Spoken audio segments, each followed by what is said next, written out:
Penetapan rekapitulasi daftar pemilih tetap pemilihan Kepala Daerah Gubernur dan Wakil Gubernur Kalimantan Selatan tahun 2020 langsung disampaikan Ketua Komisi Pemilihan Umum Kalimantan Selatan Sarmuji dalam pleno terbuka yang dihadiri 4 komisioner lainnya, serta Badan Pengawas Pemilu dan perwakilan 2 pasangan calon peserta Pilkada 2020 di ballroom salah satu hotel berbintang di Kota Banjarmasin, Sabtu 17 Oktober 2020 sekitar pukul 13 WITA. Dalam pleno yang sebelumnya disampaikan daftar pemilih tetap di tingkat kabupaten kota di Kalimantan Selatan, tercatat 2.793.811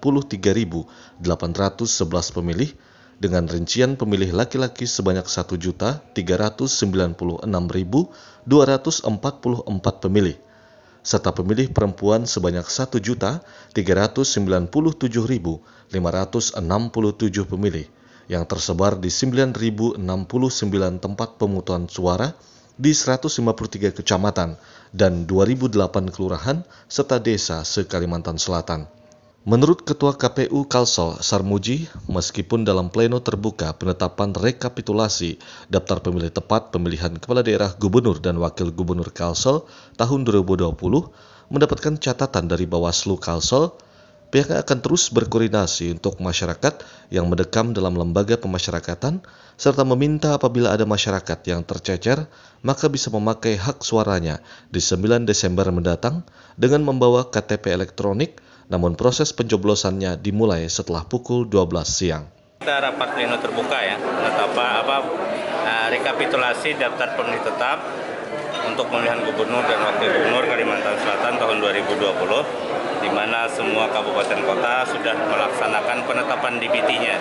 Jadi di provinsi ini hanya recap DPT yang sudah ditetapkan oleh kawan-kawan KPU kota. Nah, hari ini jumlah DPT kita ya agak naik dari DPS. DPS 2.747 ya, 2.747.364. Nah, DPT hari ini ya selama beberapa kalau kita umumkan DPS kemudian diberikan tanggapan di masyarakat, masukan dari Bawaslu terutama kawan-kawan PPL ya, ada kenaikan meskipun juga ada yang dicoret karena ada yang meninggal DPS itu. Nah, dari DPS HP kabupaten kota kemudian ditetapkan menjadi DPT. Jumlah keseluruhan di Provinsi Kalimantan Selatan ada 2.793.811 pemilik. Ada kenaikan ya, sekitar 41.000 kenaikannya. Jadi kemarin kan 2.747.364, hari ini menjadi 2.793.811. Dengan masih ada memang pemilih kita yang tidak punya KTP ya di lapas. Jadi di lapas itu ada pemilih mungkin ya, mereka masih adalah warga Kalimantan Selatan dan KTP serta dokumen kependudukannya tidak ada NIK dan NKK. Sehingga dalam proses ini kita masih mengharapkan Dukcapil untuk melakukan perekaman kepada mereka itu, dan mereka nanti setelah punya KTP oleh Kepala Lapas kita minta untuk ditahan di lapas dulu KTP-nya, hari H tanggal 9 mereka bisa memilih. Nanti kami koordinasi dengan TPS-TPS sekitar lapas itu untuk nanti pemilihan di lapas.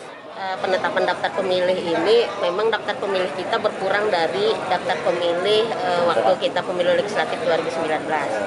Ya, tetapi memang proses yang dilakukan oleh kawan-kawan di tingkat kabupaten kota, kecamatan itu sudah maksimal ya, lumayan peningkatannya ketika mereka banyak sekali pemilih yang memang misalnya sudah pindah, meninggal dunia itu memang dicoret.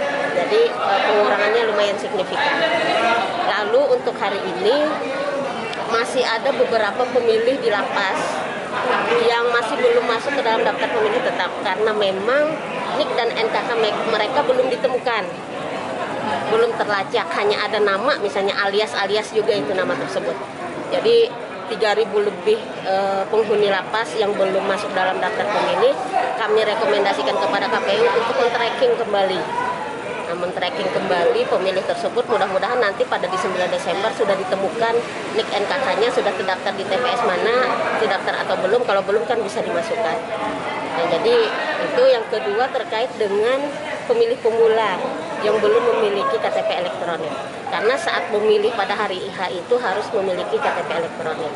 Tapi kalau memang nanti ada kebijakan lain karena mereka secara NIK dan NKK-nya kan sudah ada.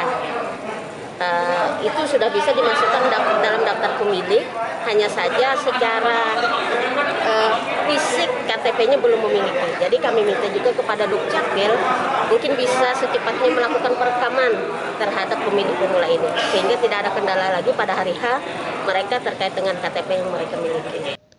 Tim Reportase Kalimantan TV.